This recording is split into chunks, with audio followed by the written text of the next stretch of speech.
রাজমাই বাজার যাই, সুন্দর সুন্দর গো শাড়ি কিনে দিব মই।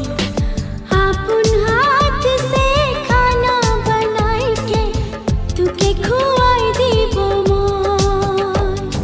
তুই মুই মিলে প্রেমে ঘরটা বানাবো, ওই ঘরে করি সঙ্গে রহিব, সাঁঝে সকালে